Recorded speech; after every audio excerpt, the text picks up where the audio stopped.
Le premier ministre ontarien a lâché une bombe sur le milieu de l'éducation récemment. Il a dit qu'on devrait peut-être permettre des téléphones cellulaires en salle de classe. Évidemment, ça a créé tout un tollé à savoir si le cellulaire est un outil d'apprentissage ou un outil de distraction. On a réuni ce soir 4 personnes pour en discuter. Certains que vous avez déjà vus à notre discussion du lundi, d'autres que vous reverrez dans les semaines à venir. Tout d'abord, Martine Simard-Dupuis, une maman qui a entre autres un fils de 12 ans. Stéphane Paré, lui, a 19 ans et il étudie en communication à l'Université Ryerson. Nous avons également Valérie Vlad qui applique les nouvelles technologies pour les jeunes ici même à TFO.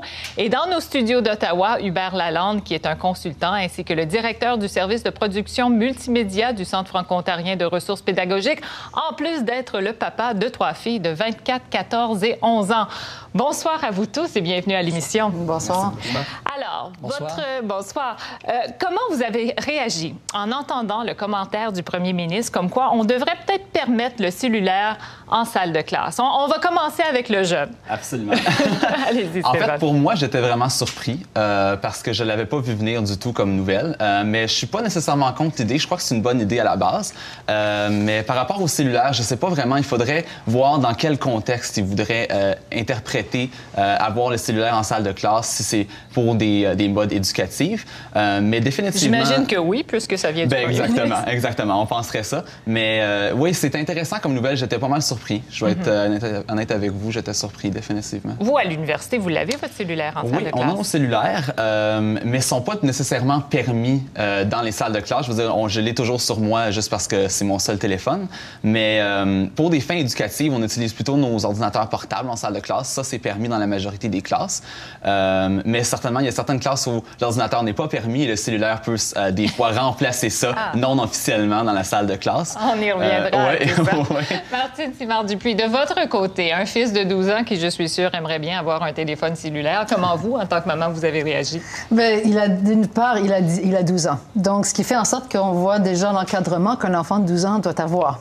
Alors, pour moi, le désir, oui, il peut le désirer, mais de l'avoir, il peut le souhaiter, mais de l'avoir, c'est tout à fait autre chose. Parce que chez nous, nos valeurs, c'est l'éducation avant. Et si on est en salle de classe, les distractions, on est déjà très distrait à l'âge de 12 ans, 13 ans, 14 ans dans ces années au secondaire. Et je crois qu'il faut pouvoir les encadrer et de les faire apprendre, et de les faire comprendre que le milieu et les institutions éducatives, elles sont là pour des raisons essentielles et c'est pour leur apprentissage et pour leur réussite. Hubert, de votre côté, apprentissage ou distraction, et là, je ne sais pas qui va parler, si c'est celui qui produit du matériel pédagogique pour Internet ou le papa avec des jeunes filles qui veulent sûrement avoir des téléphones cellulaires. Ça va être les deux, en fait, parce qu'il n'y a pas d'antagonisme entre les deux. Une technologie, c'est un outil. Un outil reste un outil. C'est l'usage qu'on fait de l'outil qui détermine si c'est un outil intéressant ou un outil non intéressant. Dans le cas du téléphone, par exemple, cellulaire ou téléphone intelligent en éducation, tout dépend ce que l'on fait, là. Si effectivement l'enseignant n'a aucun contrôle et que c'est des échanges de textos, ça n'a aucun intérêt. Par contre, si je suis un jeune qui fait, par exemple, la recherche sur la pollinisation par les abeilles et qu'avec mon téléphone, je filme la pollinisation des fleurs avec les abeilles et que je l'envoie à ma classe et que je m'en sers dans le cadre d'un projet éducatif, là, ça devient un outil tout à fait pertinent en éducation. Donc, c'est vraiment l'usage qu'on en fait qui va déterminer la valeur et la richesse de l'expérience.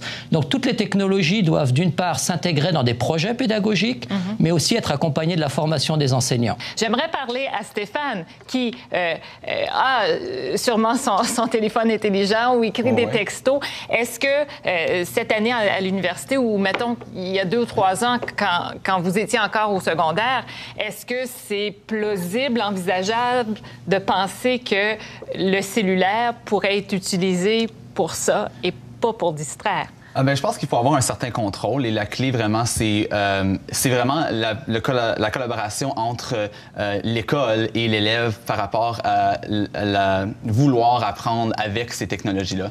Donc, si je prends l'université, par exemple, quand on vient à payer pour l'université, on est beaucoup plus impliqué dans notre apprentissage. On veut vouloir apprendre et utiliser ces technologies-là. Si je prends Ryerson, par exemple, ils ont créé cette année leur propre application pour iPhone et iPad pour pouvoir voir différentes documentations représentation pour nos classes sans avoir l'utilisation du papier. Donc, ça a aussi un côté environnemental par rapport à ça.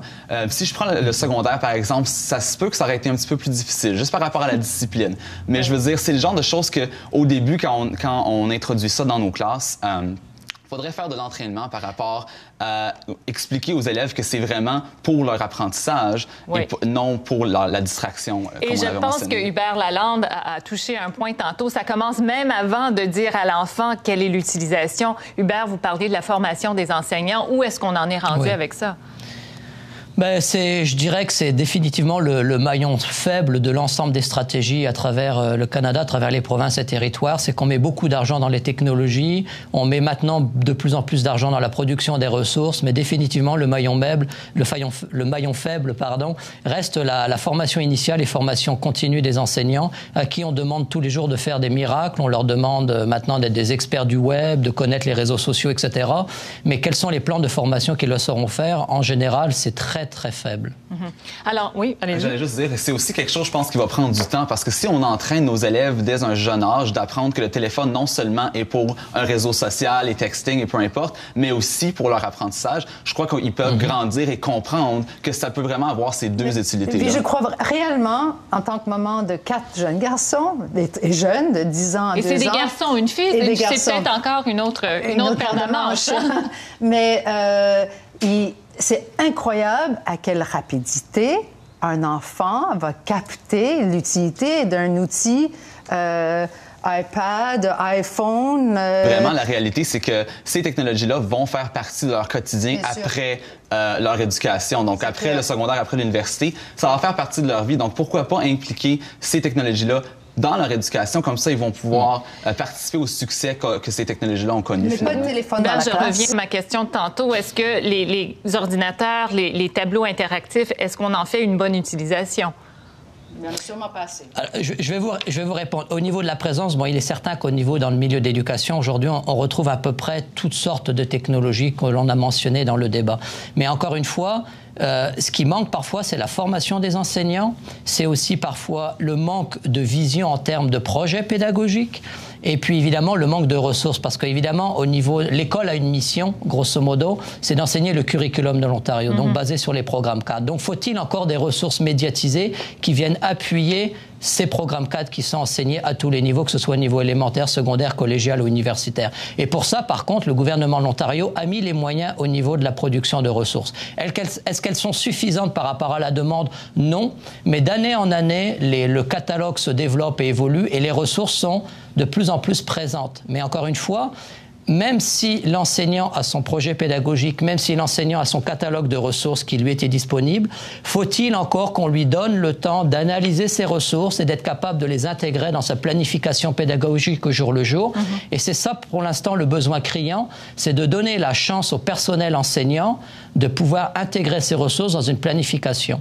Mais c'est possible, définitivement. Stéphane, de votre côté, à l'université, est-ce que les profs, est-ce qu'ils intègrent la technologie dans leurs cours? La majorité, oui. Je veux dire, j'étudie en communication, donc c'est quand même un domaine qui est pas mal branché. Mais oui, la majorité, oui, définitivement. Mais il y a toujours le professeur qui dit non, je vais faire la méthode papier, puis rien en ligne, rien branché du tout.